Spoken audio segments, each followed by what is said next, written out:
สบายดีทุกคนคลิปนี้จะมาให้ข้อมูลเกี่ยวกับเรื่องป้ายเนาะ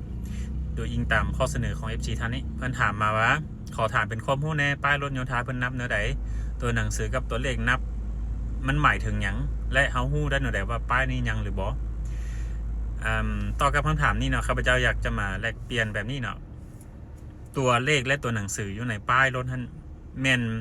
สำหรับตัวหนังสือมันเพิ่นได้นับตั้งแต่ตัวกอเนาะกอไก่กอกอทับอิฐแล้วจะค่อยเป็นกอขอกอคอกองอกอจอ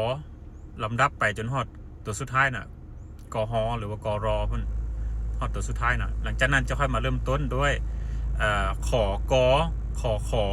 ขอคอจนฮอดตัวสุดท้ายน่ะปัจจุบันนี่แม่นนั่นพวกเฮาจะอยู่ลำดับที่ขอ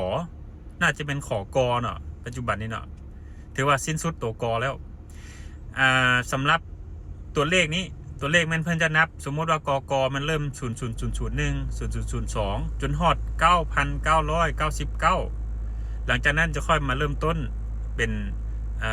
กขอแล้วก็0001จนฮอด 9,999 จนเบิดหมายความว่าตัวกนี่มันต้องมันมี 9,999 ป้ายเนาะหลังจากนั้นก็เป็นกขอก็เป็น 9,999 ป้ายเนาะส่วนมาเขาจะฮู้หรือบอกว่าป้ายตัวใดยังหรือบอกนั่นแม่นนั่นให้เข้าใจแบบนี้เนาะหลักการของป้ายแม่นถ้าว่าเขาไปขึ้นป้ายในเขาบ่เลือกป้ายนี่มันมันจะปล่อยไปตามลำดับเลยตัวใดที่ยังมันยังมันเพื่อจะเริ่มต้นเป็นตัวนั้นลำดับสมมุติว่า0001เลยเนาะ0002เลยแต่ว่ามันมี2กรณีอีกว่าเขาเลือกป้ายน่ะยกตัวอย่างว่าค่อยมักเลขตัวนี้ค่อยขอเลือกป้ายตัวนี้ค่อยจ่ายเงินเพิ่มหมายเขามาจ้างเงินเพิ่มให้ผู้ที่ผลิตป้ายนี่ผลิตใหม่ออกมาขึ้นแผนใหม่ให้เขาอันนี้เขาต้องได้จ่ายเงินเพิ่มนะปกติมันนั่นเขาสามารถเลือกได้แต่ว่าเขาต้องเช็คนำโยธากันว่าป้ายตัวนี้ยังหรือบอต้องให้เพื่อนกวดอยู่ในระบบกันเนาะพร้อมกันนั้นมันสำหรับป้ายเปล่าหรือว่าป้ายเปล่าหรือว่าป้ายเรียงนี่แม่นั่นปัจจุบันเป็นป้ายเปล่ามันต้องได้ประมูลเนาะโยธาจะเป็นผู้ประมูลให้คนนำใช้ส่วนป้ายเรียงนี่ส่วนหลายยังบ่มีการประมูลมีแต่สามารถ